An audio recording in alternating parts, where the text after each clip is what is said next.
Well, hello there. So, this is the reason why I've not been available for the last couple of weeks and I've not put any content out. It's because we bought this bungalow and this is going to need some serious work. But I'm going to tell you more about it in a moment. Let me show you the garage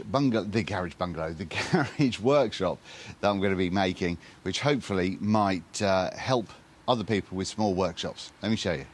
As you can see, what we're looking at here is a normal single car garage over here in the UK, and that's going to mean that this is going to be the new workspace.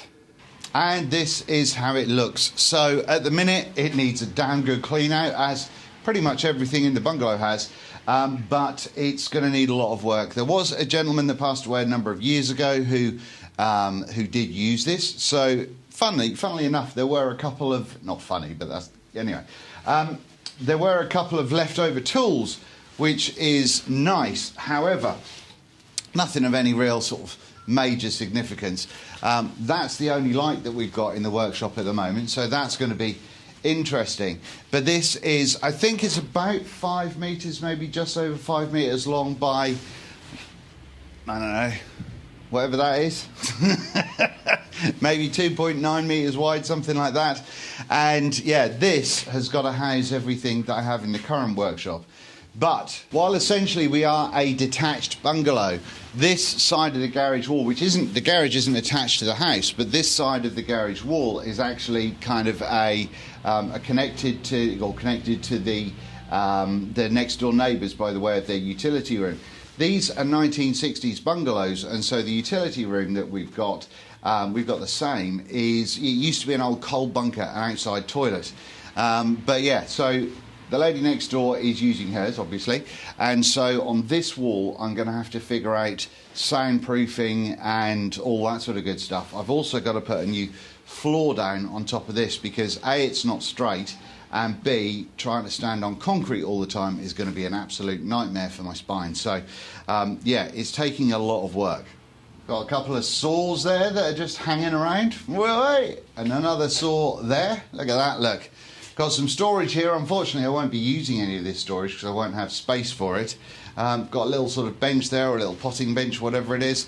The old user did leave this little Prince, or whatever they're called, grinder, which is handy.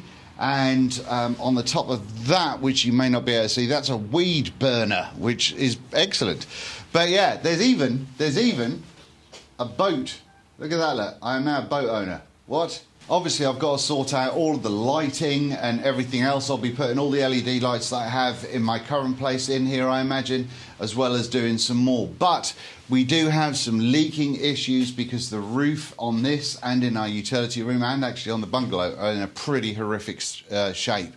So I need the roofing fixed before I can do any work like building the soundproof walling and all that sort of nonsense, which is going to be a bit of a nightmare. Not had a window before, so that's going to make filming a pain in the bum, but it's going to be lovely to be able to look out onto it, so that'll be good. But yeah, so I'm going to sort of basically encase this. If you've seen Monkey Boy Workshop, his workshop tour, I'll try and remember to leave a link for it down below if I can remember. But I believe his workspace is a similar size to this, and he packs a hell of a lot in his. So I'm confident that this is going to work out. And because it's not as wide as my current workshop, it means that I'll be able to put more things along the wall. So like my lathe will be on the wall instead of being in the middle. But what I'm thinking of is maybe a table saw down this bottom end, and then up this end I'll have a bench kind of sticking out this way, and you know, normal stuff all around the walls, cabinets and all that sort of nonsense. So we'll see how it progresses, but this is the bit that I'm hoping is going to help other people with small workshops to decide what to or where to put things and all that sort of stuff, and to see what's possible. Because while I'm no professional, I think I can figure this out to be pretty good, because I also need enough space to move around because, you know, I'm a dodgy old cripple. So there's that. When it comes to this stuff in the house, I was going to do a bunch of information or a bunch of videos where I could about that. However, let me show you a little bit more about that one. Turns out I wasn't recording here, but here's the basics.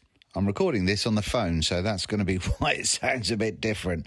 But this is what the bathroom did look like. Now, all of those tiles that are absolutely everywhere had years and years of paint and Christ knows what else all over them, and they were not in good shape, so they had to come off. So this is getting into it now. I'm starting to get all of the tiles off the wall, and that's extended through to the other side of the bathroom.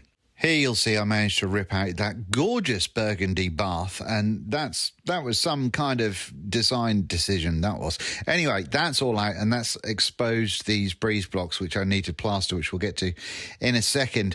But the pipes that fed the taps, I've blanked them off with some push-fit fittings, and you can see that there is the white flexible pipe, which is the central heating system, which I'll come to in a moment. Here I've put the first coat of Thistle Hardcore on, and that's sort of a rough plaster, which is meant to kind of go directly on bricks and breeze blocks and the like. So that's supposed to really kind of soak in there and be a solid base. I'll actually be building a false wall to the right, which the shower will mount on, but I'm going to be putting tile backer boards on all of that and then tiling it all up. Now, with those white heating pipes at the bottom, what I'm going to do is elbow them down, coming out of the wall, so they go down, run along the ground, and the waste pipe will be doing a similar sort of thing, because I'll be fitting a shower in there with the head and the drain, everything to the right hand side of that picture. But let's get on to me talking in video form, shall we? As you can see here, we're still just stripped everything pretty much. First time I've ever been at a place where that actually works, I think. But the shaver's coming out and all that sort of stuff. The sink, not attached to anything. That's awesome. That's not something that I've done. It just hasn't been attached to anything. Very much like the toilet. But yeah, you can see that this is almost ready for a skim coat, and then we can take it from there. Again, I'll be skimming it all with Thistle Multi-Finish. I bought it, not sponsored. Now, this room is going to be an office, and the exciting thing is it's quite a small room, but it's going to be a shared office between me and the wife. So that could be interesting. We'll see how that goes. But yeah, it's not a massive room. I've used a product called Tupre Joint Skim and Fill on this wall, because this is all stripped back as well, because like I said, we had a lot of mould and damp that we had to take care of. And so that's that. So this is what the wall looks like now, and it's pretty flat. But these are what the walls did look like. So this is not when we moved in. They had multiple layers of paint and paper and Christ knows what else on it. So it's been stripped back, all the wallpaper's come off it, and a lot of the paint has come off it, and we're once again just ready at a point where I can skim this. One of the fun things about this room is up in this corner, and I don't know if it's on camera, there was like a dado rail or a picture rail that went all the way along the top of the room. Here, there's a hole that goes directly through the bathroom, because they literally built the entire wall over the picture rail. So when I was taking it off and that wouldn't come out, I couldn't understand it. But anyway, so fun times. And then finally, we have the kitchen, which, I mean, it's in a state because obviously we've been working hard in here. But this kitchen, absolutely minging as well, disgusting. So this is all getting ripped out, and the cheapest way that I could find to replace it, because I went to a whole bunch of things on Marketplace and what have you, but the cheapest thing that I could do to replace it is build my own. So I've got like 6 sheets of 18mm ply turning up tomorrow, a load of CLS and all sorts of stuff, so we'll see how we get on. But yeah, so it's been quite the challenge. And to top it all off as well, I've now got multiple mobile phones, because I've got to have a pay and go in this instead of just the phone that I'm recording on, because EE has no network here whatsoever. So yeah, the idea was originally I was going to build a workshop in the bottom of the garden, but because of the state of the property, that's not going to be able to happen anymore. We've got to put every penny we've got into making this just livable, not even nice. So yeah, we've got to structure ourselves to accommodate that. We've also got some fun things like massive woodworm problem in the rafters in the roof. So, or sort of in the loft on the floor bit. And so I've got pest control coming out to deal with that on the 22nd. Then they're taking out all the insulation and all that sort of stuff. We're getting a roofer in to sort out the roof. And then I will be, or me and Vicky will be, insulating the whole property again.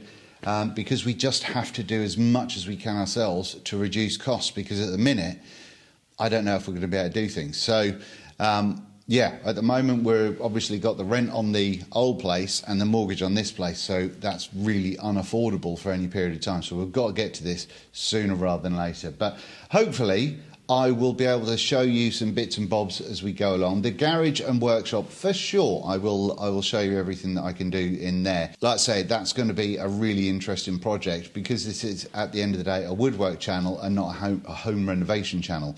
I might start an Instagram I tried to start an Instagram, but Instagram kept booting me off for this. And if I get that together, I will leave a link down below if you want to follow what goes on in here. Now, the way I thought that I would like to film everything, but the reality is, because I'm in such a time crunch, and because, you know, at the end of the day, I have got a knackered spine, so I can only do what I can do.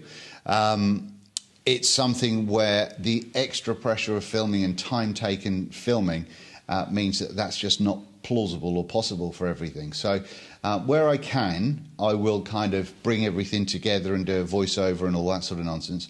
But yeah, you'll have to forgive me if I'm quiet for a couple more weeks, just because there is so much to do. We can't afford it, so I've got to do it as much as I can myself. I may die with the mother of all flare-ups at the end of this project, but we'll see how we get on. But anyway, that's all been why I'm quiet so far. It's brilliant that we've got our own home now. We just got to be able to live in it, and then we can be happy. Thanks very much for watching. I will speak to you very, very soon. Bye-bye.